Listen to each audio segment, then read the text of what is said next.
firstborn. So it's appropriate that you go. That's right. Firstborn grandchild.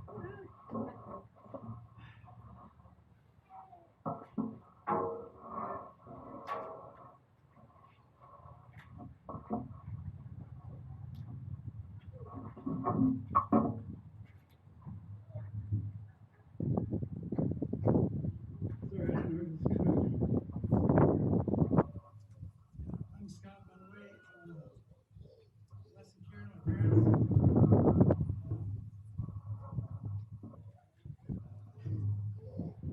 I have so many memories of grandpa and grandpa and grandma.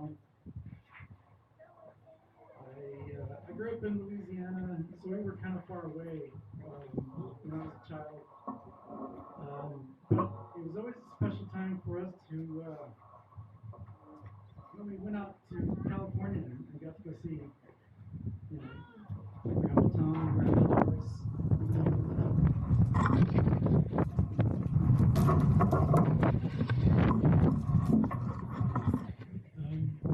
And I always remember driving across the country in a big old van and just kind of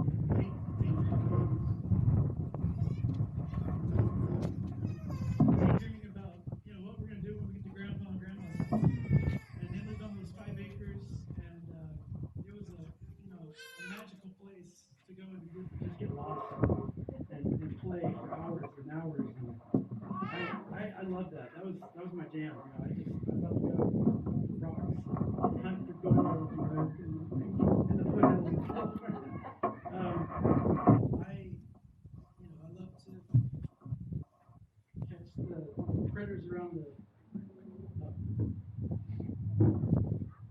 the critters around the property. They have lots of lizards, toads, and she had a lot of little fish in her little ponds dispersed around the property. Turkeys running around, and then I loved fruit. I would go out to the orchard and just like pick fruit, pick grapes, even when they weren't ripe. I was just just to see what it tasted like, and just going there. It was again, like I said, it was very magical to me as a child. They had all these cats just everywhere, and they were great. Each cat had different personalities, and Bobby and. I think that was one I remember was Bobby, but they had others too. And then, I just loved going out there, and it was always a new experience. You never knew what new thing Grandma, was concocting. She would make these very interesting meals. Some of them were good, some of them were okay. Like what was that one? Tuna and toast with peas. The famous one.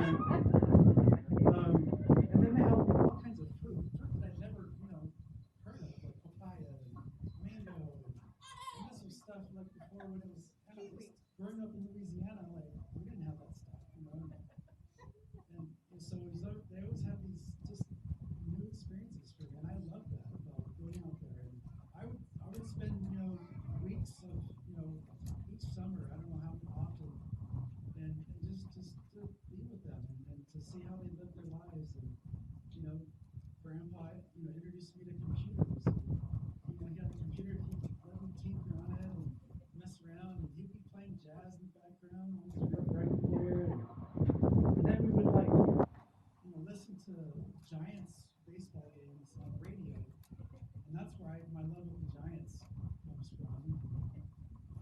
Again, just all these different experiences kind of shaped who I am as a person, and I really thankful for that. It means a lot. I guess all this to say is, I'm very thankful, very grateful for, my time with them. And they are missed. And, just very, very grateful. I'll leave it at that.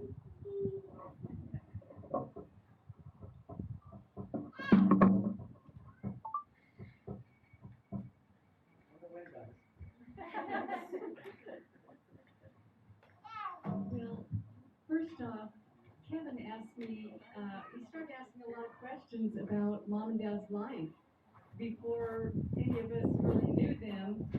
And I thought, well, probably none of the grandkids will know much about it. And I just saw Lizzie. I didn't know you were here. I'm so glad your family could make it. That is wonderful. Um, First off, I could write a book about my parents' life. There are so many interesting details. Probably the most interesting is my dad's life. My dad was born Thomas Eugene Colling. He was not born a Johnson. Um, we His parents divorced when he was quite young, probably 2, maybe 3 at the most, and he was not really allowed to see his dad after the divorce, so we really didn't get to know the Colling family, which it always bothered my father, and um, we were very curious. Our last name could have been Colling. When I was about 5 years old, we actually did get to meet James Norton Colling, my dad's real father, and his wife. And they were wonderful. I remember one Easter we went to their house and they took me out shopping for my Easter dress and just the nicest people.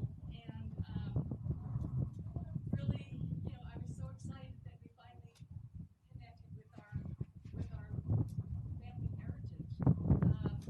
Today we have a third cousin in our Colling family that came here from Las Vegas. He's really been through a lot lately. He's had a liver transplant. He now has prostate cancer, and he wanted to be here to meet some of his cousins that he has not had a chance to meet. He's sitting over by Jeanette. His name is Doug Lyon, and I'd like Doug to come up and say hi for a minute if that's all right. Right. All right. Great guy. He is a great guy. Jay ran into him in Arizona at an ELO concert recently. She was the first that got to meet him, but he's with us here today. I am different than most of you. You have a direct relationship with him, but all of us have the same great-great-great-grandparents out there. 4 greats and 3 father. Tom and I are 3 greats. And Tom's great-great-grandmother, which is your grandmother, Kate O'Neill, married my great-great-great-grandmother. He died, she left, and we couldn't find her for 5 decades. We found her. I found your father, grandfather, great-grandfather Tom.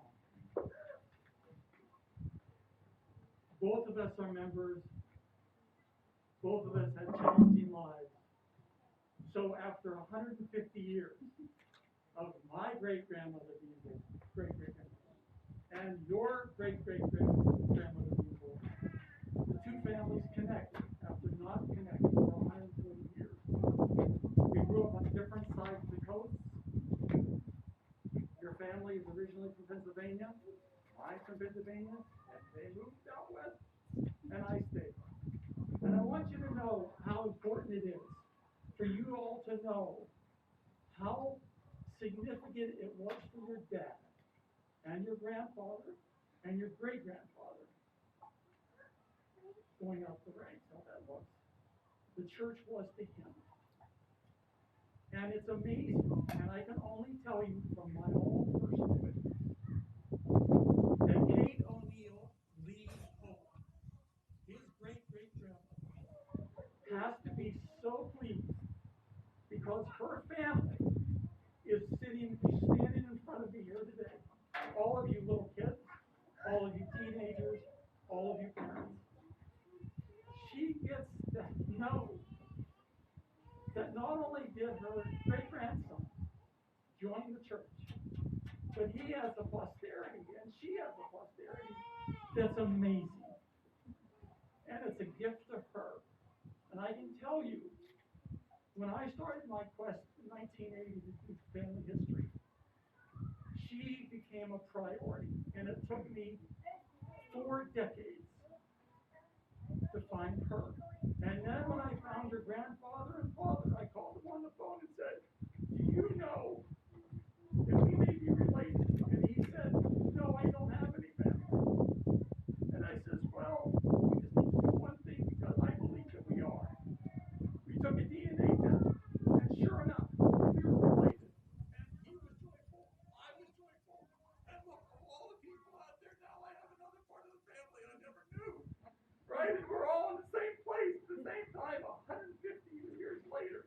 That's amazing. I am grateful that you gave me the time to have this opportunity to share with you with your grandfather and father, because Tom and I were able to talk about stuff that both of us did not know about each other's families, the tough times that he had, the challenges that he had, and our family journey as well. And we were so blessed that before he passed, this was in 1912, to talk about all those kinds of things and how much he loved all of you and what that meant to him to have you folks and his children and his grandchildren, because he came from nothing with nobody, no family per se, and look what he has in front of him. It's amazing. Such a blessing. Thank you. Thank you so much, Doug. It is a miracle that we found each other. What's really interesting, Doug lived in Las Vegas the entire time that our family lived there, which was 10 years, and we could have connected a long time ago. As a matter of fact, we also had another calling living in Las Vegas that we never got to meet, and she apparently kept all the calling family history. I forget her first name. Um, I have it written down. But anyway, there was another relative in Las Vegas that she had all the photos, she knew all the history, and had I gotten involved in family history a long time ago, we probably would know a lot more about Dad's family. I just quickly, Kevin asked me, tell me about your dad, your mom, what they did, before they met, blah blah blah. So I'll go through this as quick as possible. I woke up at 3:30 this morning and jotted some notes down. So after the divorce, of my grandmother and grandfather, my dad, his mother was still going to UC Berkeley, finishing up her college degree, and my dad would stay in San Francisco with the babysitter. He was there. Sometimes he'd be there all week long without seeing his mom. Sometimes it was even longer than a week. I heard that sometimes it would take a couple weeks before he got to see his mom, and I thought how lonely and how rough that had to have been on him to not be with her.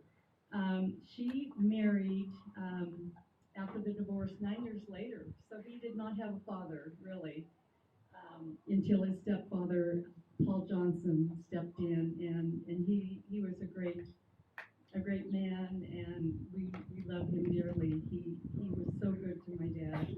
And then of course my dad ended up with a younger brother and sister, which he was very close to growing up over the years. His real father actually, when my dad was 12, they went to court, and his stepfather legally adopted him. He said he really didn't, he didn't really want to be legally adopted by his stepfather. He wanted to remain a calling, but he really didn't have any choice in the matter. That's what his mom wanted him to do, and so he did it. Let's see where his real father actually wanted to stay in touch, and actually I have a couple letters that he wrote my dad that were very special. His real father was involved in the Cub Scout Boy Scout program. He was one of the leaders, and he would talk to my dad about joining the Boy Scouts. They were very sweet letters, and as I mentioned, I did get to meet him and his wife when I was around 5, and then he died when he was around 62, his real father. So we didn't get to see him for long, but his real father had a beach house near Aptos, California.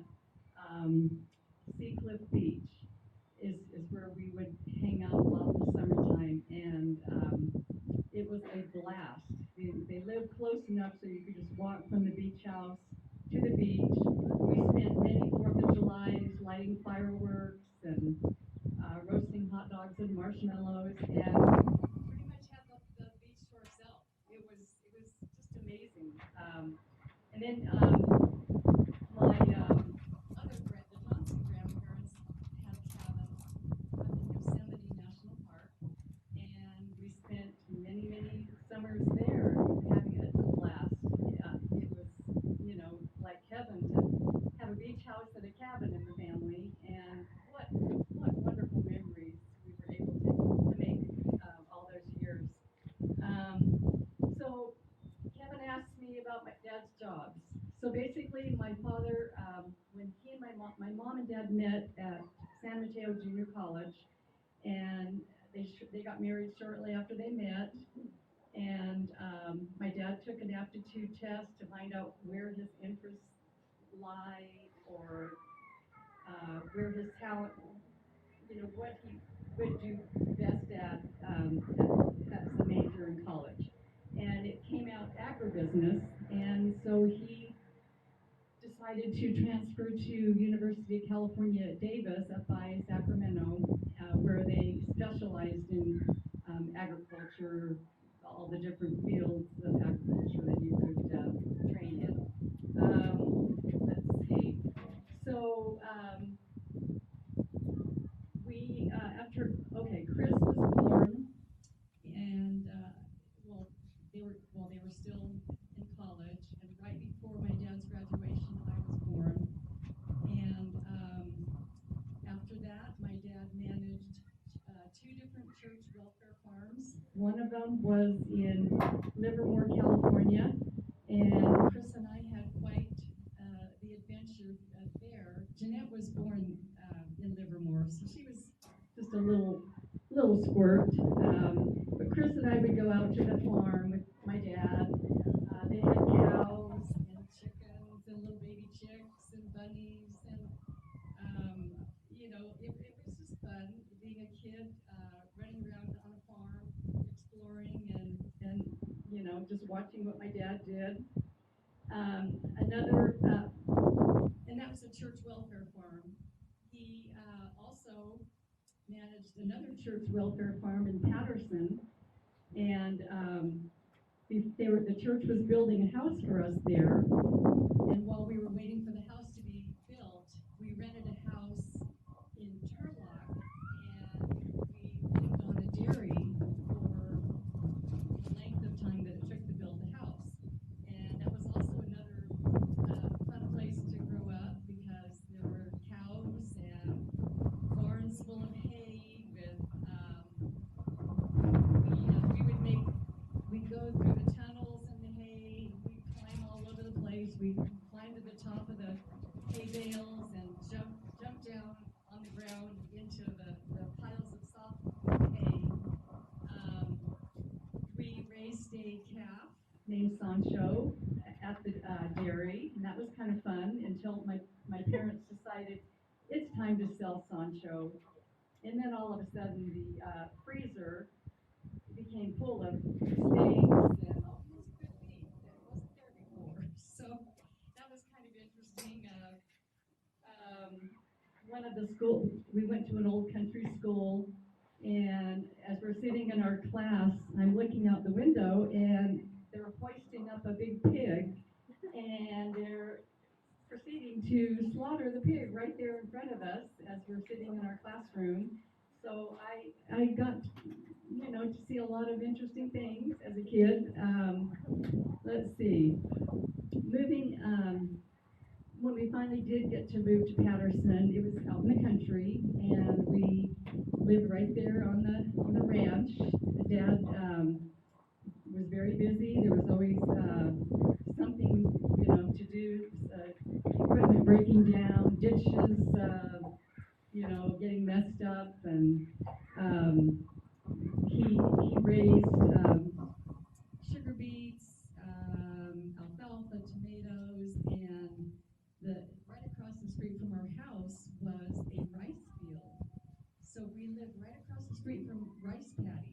was really interesting. You know, how many people get to have that experience? There were crawdads all over the place, just in the ditches, and I never knew that people would eat those, but they're quite popular if you live in places like Louisiana, where we lived for a while. They really got into eating their crawfish. Patterson was a small town of about 3,500 people, and so Chris and I, and Jeanette, Carolyn, Stacy, you know, we all knew a lot of people, had a lot of fun living there. We, as older kids, just roamed all over the place. It was a safe little town, and it didn't take far to walk to our friend's house across the town, and we just have wonderful memories of living there. We, since we were out in the country, we did have to ride bus to school. I think we were the very last people they dropped off every day. That was kind of a long ride home from school, but Patterson is where my mom started making her wedding cakes, and she was very busy with making them for friends and people at church. The house we lived in needed a lot of updating. It was older.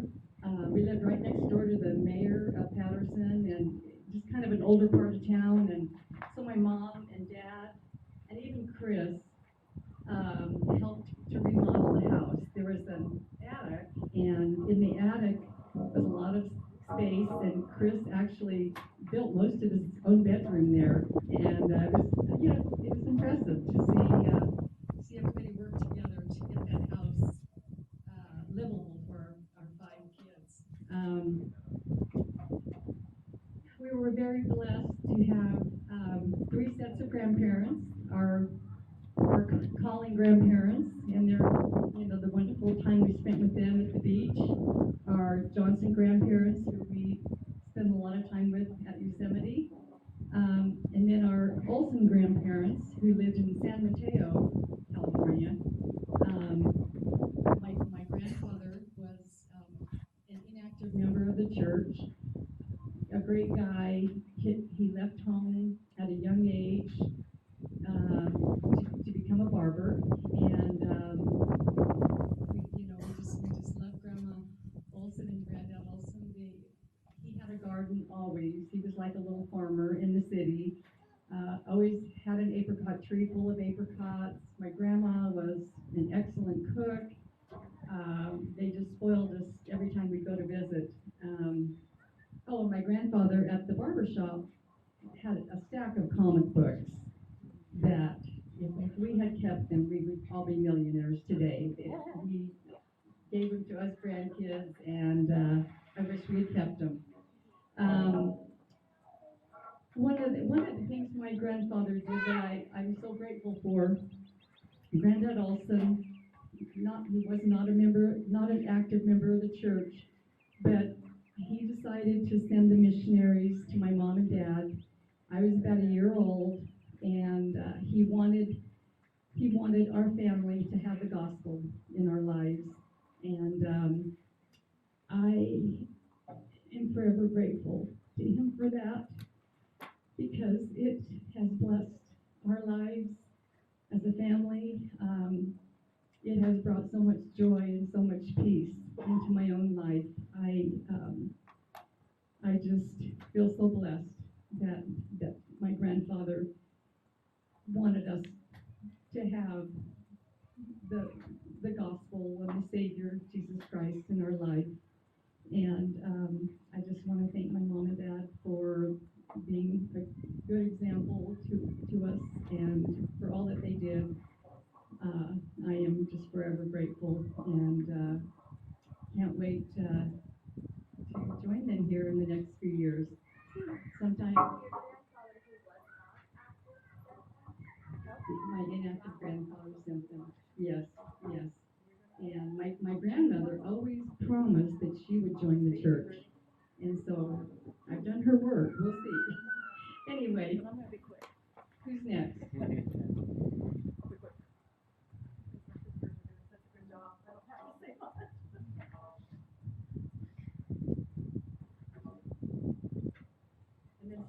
Well, I want to make sure some grandkids have. Yeah, yeah, I know. I'm just gonna kind of do a little quick. Okay.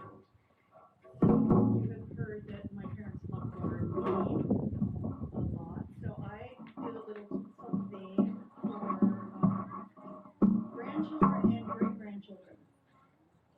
So, all right. So there are little yellow bags. So the great grandchildren, okay, yeah, she's up there, see? Okay. Absolutely. So on here is a little picture of your great grandma and grandpa, okay? That's Tom and Doris, okay? And then there's a little message on the back that talks a little bit about some stuff, and it says, if I can remember what I wrote, it says, the Johnson family tree was firmly planted by Tom and Doris in 1951. That's the year they got married. And it says they sowed seeds of love and commitment. Gardening teaches patience, the silent promise of growth. Remember your roots, you are so loved. So inside here is your own seeds to plant. And those are going to be California giant zinnias. And I had to pick California ones because they were both born and raised in California. But they'll grow where you live. So everybody, wherever you live, they will grow. Even in Alaska? Yes, even in Alaska. Because you guys have nice weather now, I think, right? And then you have, bless you. These are, well, I like little healthy treats. So these are really, but they taste really good. These are little gummy bears. And you know why they're bears? Why? Because they're cute, number one. But California, double meaning, California golden bears. It's one of the state things, golden bears. But also, where Grandpa Tom went to college, one of the places he went to college, the golden bears is the thing for UC Berkeley. The mascot. Their thing, their Mascot. mascot. Yeah, that's the word, mascot. So you got gummy bears. And then Grandpa especially. I mean, Grandma liked candy too, but Grandpa really, really liked candy. I think a lot of the grandchildren could attest to going into Grandpa's office and into the bedroom and opening candy doors, right? Right. I'm sure someone will talk about that. I would. Oh my goodness. Oh, you went shopping with him. Oh, sweet. So there's also a little candy. This one happens to be yellow like the lemon drop. We used to love those too. So another little healthy candy. This is a dentist approved one. Somebody's dad is a dentist. Okay. And then you have also a cute little thing to put in the ground next to where you put your flowers and you can write on it what it is. Okay. And then another little fun thing. I don't know how many people know, but there's special things that happen. Hummingbirds and dragonflies are like two of the things. So these are little dragonfly stickers you can put on stuff. And those are little special meanings that when you see dragonflies, that's like a loved one coming to visit you. So that's what are in the bags. So everybody take a bag, okay? And then these are for the so grandchildren, great grandchildren get the little bags, okay? Now the grandchildren